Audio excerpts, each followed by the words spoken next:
తెలంగాణ టీబీఏసీ ఆధ్వర్యంలో జరుగుతున్న రిలే నిరాహార దీక్షలో మన రాష్ట్రంలోని ప్రతి సర్కిల్ ఆఫీస్ వద్ద నిర్వహిస్తున్నారు.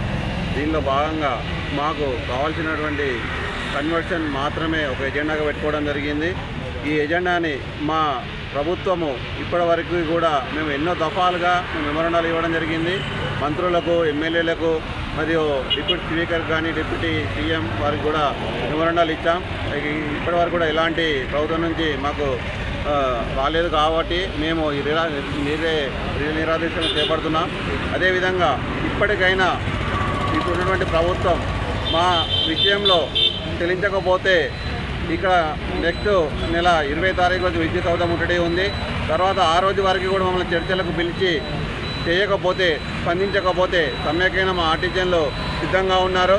వారు యజమాన్యం కానీ ప్రభుత్వం కానీ ఎటువంటి చర్యలు తీసుకున్నా మా సమ్మె కూడా ఆగదని చెప్పేసి సభాముఖంగా తెలియజేస్తాం. తెలంగాణ వ్యాప్తంగా టీబీఏసీ జేఏసీ జాయింట్ యాక్షన్ కమిటీ ఏదైతే పిలుపునిచ్చిందో దానిలో భాగంగా 20 నుంచి 24 తారీఖు వరకు నిర్వహిస్తున్న రిలే నిరాదీక్షలో భాగంగా ఈరోజు సిద్దిపేట సర్కిల్ ఆఫీస్ ముందు 2వ రోజు కార్యక్రమం నిర్వహించుకోవడం జరుగుతున్నది.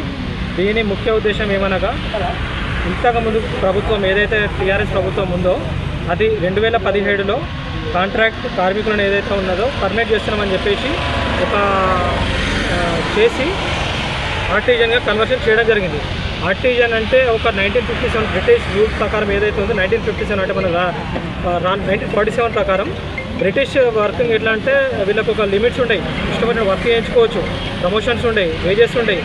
వీళ్ళని ఒక లేబర్ లాగా చూడడం తప్ప ఎలాంటిది లేదు. ఏమనంటే ఎంప్లాయీ భద్రత ఇస్తున్నామని చెప్పుకుంటేనే గుడ్డులాగా పనిచేయించుకోవడానికి చెప్పుకోవడానికి ఎటువంటి సందేహం లేదని మేము చెప్పుకోవడం జరుగుతుంది. మాది అలా అన్ని యూనియన్లకు అతీతంగా కార్మికులం 23,000 కార్మికులం ఉండే, ఇప్పుడు 20,000 మంది ఉన్నాం. 20,000 మంది ఆర్టిజన్లు అందరం ఏకమై ఒక ప్లాట్ఫామ్ మీదకి వచ్చి టీబీఏసీ జాయింట్ యాక్షన్ కమిటీ ప్రారంభించుకొని ఇంతకుముందుకు 4 నెలల నుంచి చేపడుతున్నాం కార్యక్రమాలు. ఇంతకుముందుకు మింట్ కాంపౌండ్ హైదరాబాద్ ఎస్పీడీసీల మింట్ కాంపౌండ్ దగ్గర కానీ ధర్నా చేశాము. వరంగల్ ఎంట్రీసీల ముందు కూడా చేశాము. ఎటువంటి ప్రభుత్వంలో ఎటువంటి చలనం లేదు. ఏమనంటే ప్రభుత్వం మేము చేస్తున్నాం అంటుంది, కానీ వాళ్ళు ఇచ్చిన ఆర్డర్స్ ప్రకారం కూడా 2017 నుంచి ఇప్పటికి 7 సంవత్సరాలు అయితే వాళ్ళు ఇచ్చిన స్టాండింగ్ ఆర్డర్స్లో 5 సంవత్సరాల ప్రమోషన్ కానీ అప్గ్రేడేషన్ కానీ ఉంది. దాంట్లో కూడా ఇలాంటిది లేదు. వాళ్ళు ఇచ్చిన దాన్ని పక్కన పెడుతున్నారు, మేము అడిగింది తప్పన పెడుతున్నారు.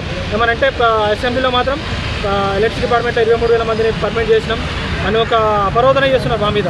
కాకపోతే మమ్మల్ని మాత్రం మాకు ఎటువంటి బెనిఫిట్స్ లేకుండా ఈ దుర్మార్గమైన చర్య చేపడుతుంది.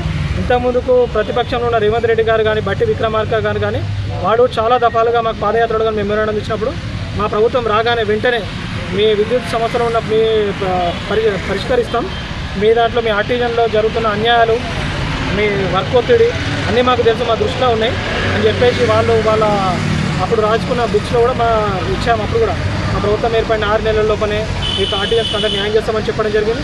కానీ ప్రభుత్వం ఏర్పడి ఇప్పటికీ సంవత్సరం అవుతున్నా కానీ ఎటువంటి మా ఆర్టిజన్స్ వైపు మొగ్గు కూడా చూపెట్టలేదని చెప్పుకోవడానికి మాకే ఇక వాళ్ళకి తెలిసి ఉండాలి.